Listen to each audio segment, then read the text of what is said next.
ya se notaba esa evolución en marcha. Indudablemente toda esa evolución en marcha se detuvo desde el momento en que se declaró la guerra. Estando yo en Roma, asistí a la lunata final donde declaró la guerra a Italia, y ya estaba toda Europa convulsionada y las operaciones habían comenzado en Polonia. Vi todos los Wochenschau alemanes que eran los documentales de la invasión de Polonia, y en consecuencia seguía perfectamente bien la guerra. Ya la guerra estaba en pleno desarrollo, había pasado el año 38, había pasado el año 39 y estábamos en el año 40 de la guerra, donde estaba, toda la invasión alemana, etc. Bueno, ya para mí el problema personal estaba cumplido, y también el de la misión que había recibido lo tenía también cumplido. Entonces pensaba en regresar al país en el mes de mayo de 1940. Cuando llegué al país, naturalmente era un observador adelantado, di una información exhaustiva en el Ministerio de Ejército y di algunas conferencias también a los oficiales, etc. Cuando yo terminé esas conferencias, indudablemente la gente creía que yo era comunista o socialista, ¿no? Por las ideas que traía, pero eran ideas que yo había recogido aquí en Europa frente a una evolución social muy acelerada que había caracterizado el periodo de preguerra. Claro, las guerras detienen la evolución. Ya una vez que se declaró la guerra, esa evolución en el orden social quedó en cierta medida muy detenida. Cuando llegué a Buenos Aires, estaba en plena alteración, diremos así, de las formas institucionales, había un poco de caos, estaba en el gobierno el doctor Castillo y ya se hablaba de elecciones para un futuro cercano. Esas elecciones, indudablemente ya, como se hacían las cosas en aquellos tiempos, estaban un poco amañadas. Ya sonaba para candidato de reemplazo el doctor Robustiano Patrón Costas. Tomé contacto nuevamente con algunos oficiales, sin ninguna otra intención que la profesional, hasta que un día se me presentaron allí un grupo de coroneles y me dijeron: esto no puede ser, aquí se va a hacer un fraude electoral y nosotros hemos escuchado todo lo que usted nos ha dicho sobre las cuestiones sociales y políticas de Europa y sus ideas fundamentales sobre estos problemas, y no hemos perdido nuestro tiempo. Nosotros hemos organizado ya más o menos en el ejército la posibilidad de contar con el apoyo de jefes y oficiales del ejército para tomar el gobierno, dar un golpe de estado e impedir estas elecciones que ya se preparan con un marcado fraude. Bueno, yo le dije: cuidado, yo creo que tenemos que andar continuo y despacio, porque eso de tomar el gobierno hay que pensarlo dos veces, porque tomar el gobierno para fracasar después en el gobierno, mejor no tomarlo.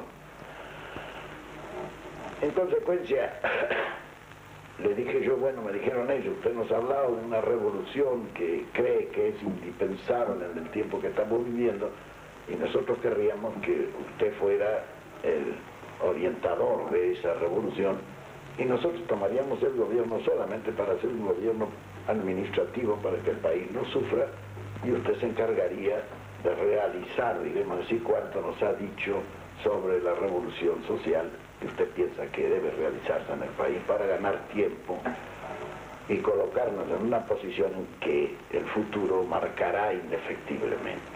Muy bien, le dije yo: ustedes me perdonarán que yo tome mis recaudos, denme 15 días de tiempo y entonces sí aceptaré la misión que ustedes me están asignando. En fin, cuando me di cuenta de que esto tenía ambiente y que era una cosa posible, llamé a los coroneles y le dije: bueno, yo pienso que es posible esto. Muy bien, dijeron, nosotros vamos a tomar el gobierno y usted se va a encargar de preparar y realizar la revolución de que nos ha hablado. Es decir, pasaba en ese momento a ser el ideólogo, diremos así, de la revolución justicialista y realmente el realizador. Claro, yo les pedí que no me diesen a mí ningún cargo en el gobierno ni a ninguna de esas cosas porque yo tenía que trabajar, ¿no? Esto no era una cuestión tan simple. Una revolución necesita una preparación humana y una preparación técnica que no se pueden improvisar porque deben ser a base de una realización. Así se produce la revolución del 4 de junio. Esa revolución, en realidad, de verdad, es el punto de partida, es el golpe de Estado que nos posibilitaba a nosotros preparar desde el gobierno la revolución. Aspecto que es muy importante considerar porque la preparación de una revolución desde la oposición es muy diferente a realizar una revolución desde el gobierno. Ello nos permitió iniciar la preparación humana. Bien, cuando se pasa el general Farrell a ser presidente provisional en reemplazo del general Ramírez, los jefes y oficiales de Campo de Mayo me impusieron a mí, que tenía que ser yo el ministro del ejército. Indudablemente no estaba dentro de las funciones que habíamos acordado. Sin embargo, tuve que aceptar por la presión de los jefes y oficiales. Fue así que yo dije, bueno, yo acepto el Ministerio de Ejército, lo manejaré en la forma que pueda, pero yo necesito que ustedes me nombren presidente del Consejo Nacional del Trabajo. Era un Departamento Nacional del Trabajo. Un organismo oscuro y trascendente que estaba funcionando desde hacía mucho tiempo sin ninguna finalidad y sin ningún objeto. La gente indudablemente se rió cuando yo le dije a los jefes oficiales que me fueran a ver. Les dije eso, en fin, ellos se rieron, dicen, ¿cómo que lo nombramos ministro de Ejército quiere ser secretario de Trabajo y Previsión? Indudablemente yo necesitaba un punto de apoyo y una palanca para hacer la preparación humana de la revolución. Y no había nada mejor que ese Departamento Nacional del Trabajo, al cual yo iba a convertir en Secretaría de Trabajo y Previsión, con rango de ministerio, y desde allí comenzar la preparación humana de la revolución. El estado social del país era miserable. Había peones que ganaban 12 pesos por mes. En general los salarios eran de hambre. Había una enorme cantidad de desocupados. El país estaba detenido, es decir, no avanzaba en manera alguna.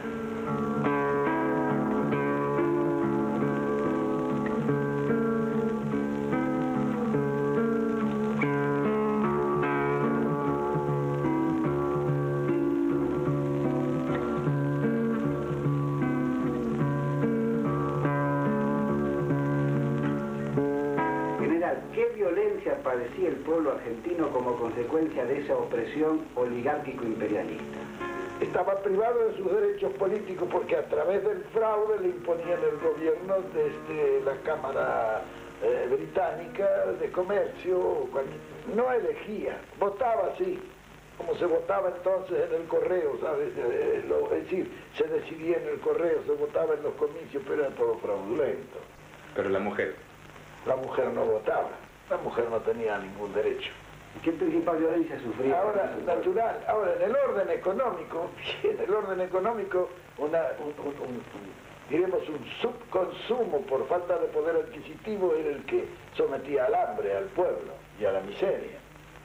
Y en el orden social la injusticia más flagrante y más patente. Cuando nosotros llegamos al gobierno todo eso existía en el país. Desde el punto de vista político era toda una mentira y un fraude. Desde el punto de vista económico estaba sometido a la miseria. Y desde el punto de vista social, bueno, a la injusticia más flagrante. ¿Y había derechos individuales? ¿El hombre era libre en esa sociedad? Sí, proclamados por nuestra Constitución, pero jamás cumplidos. Porque cuando llegaba el momento hacían lo mismo que suelen hacer algunas dictaduras militares que le ponen el estado de emergencia o el estado de sitio o el plan CONINTE, donde desaparecen todas las declamaciones, diremos así, de la Constitución. Es decir, eran sistemas que la Constitución era letra muerta. Estaba allí todos los derechos bien consignados y todo, pero no se cumplía ninguno.